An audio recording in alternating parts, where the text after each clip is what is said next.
How we doing, Heat Nation? Ernest here, back with another Miami Heat video. I hope everybody's having a great weekend so far. And with all that hoopla, let's go on another Miami Heat talk adventure, okay?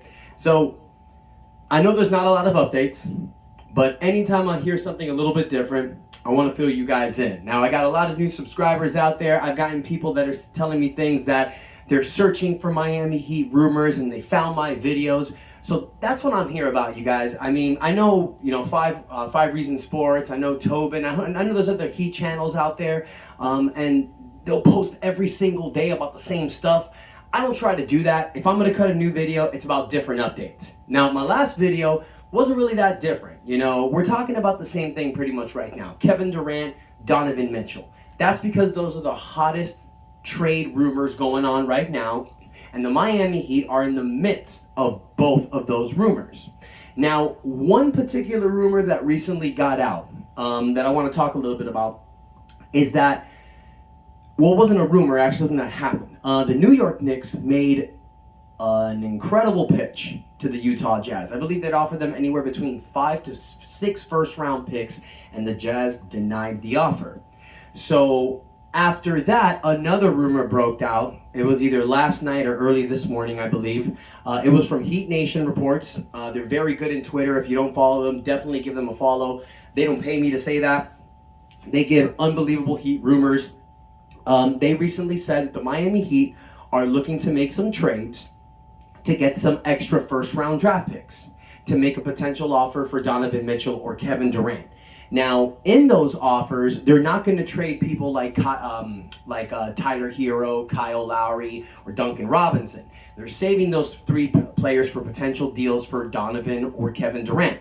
The rumor out there is that Miami's dangling either Max Strus, Gabe Vincent, Omar Yurtseven, Nikola Jovic, are the current first-round pick that we took to add to future first-round picks we want to add. So those are the 4 pieces that Miami is apparently dangling around. Here's what I'm going to say about that. If it is for Donovan Mitchell, I don't 100% like it. I said this before. I believe that giving up Hero, Duncan, Jovic, a slew of picks, and Max Strus, which is what I heard Utah wants, I think that's too much.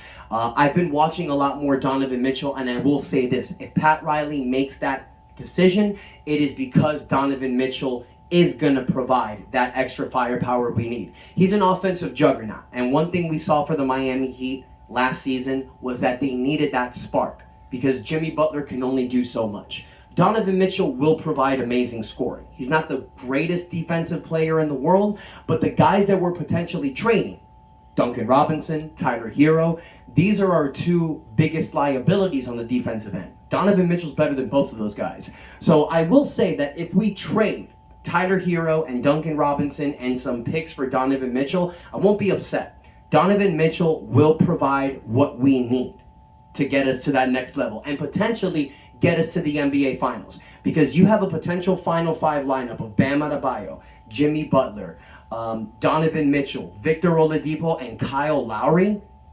Yeah, I'm going to take those 5. Better than any other team in the Eastern Conference. But here's what I truly feel.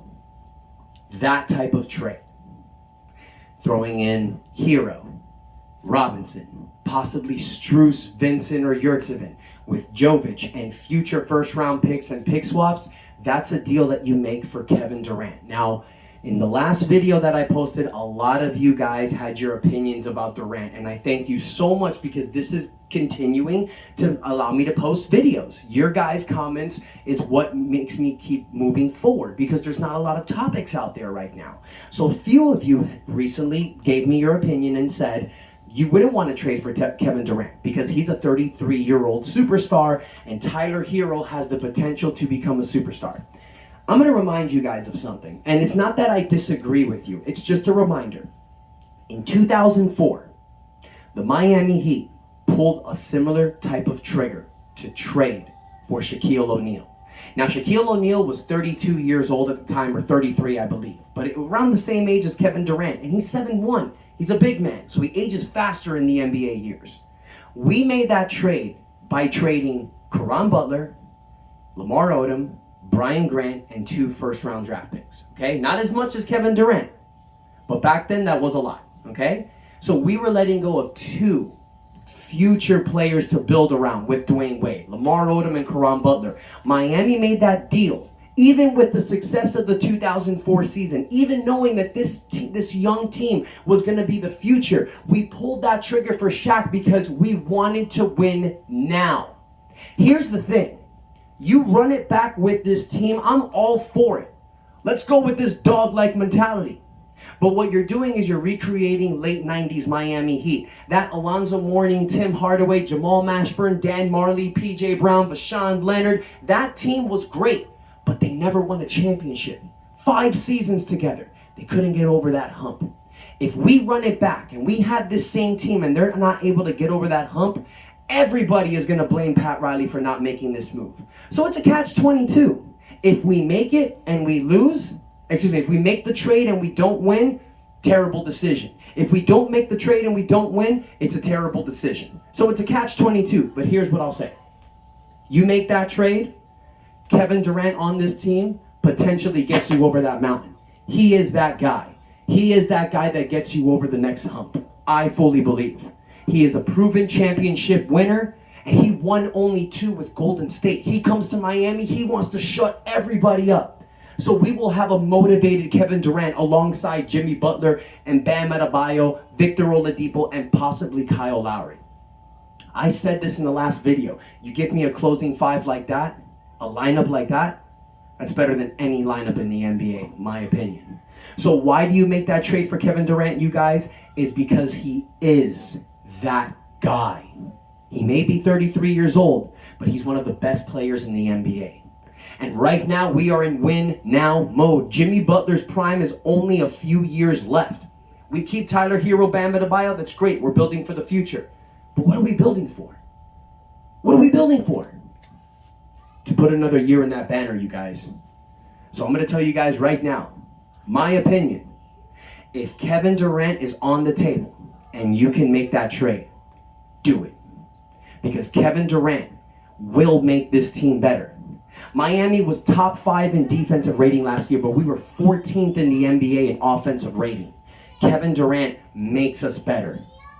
We're already a great defensive team. Who do we have to trade for Kevin Durant? Mainly Tyler Hero and Duncan Robinson. So we're still keeping that great defensive-minded team, but we're just adding one of the greatest scorers in the NBA. That's my opinion. Let me hear what you guys think. Don't forget to hit the like button, comment, let me know your thoughts, but most importantly, you guys, hit that subscribe button. I want to keep hearing from more of you guys. Do you, after what I said, are you open more into this Durant trade, or do you think just run it back, get Donovan Mitchell, or hey, maybe go with my original idea, trade for John Collins, Harrison Barnes, or Jay Crowder. Thank you guys so much for the love and support. If I hear any new rumors, I'll let you know. And until next time, your boy Ernest out. That's enough said.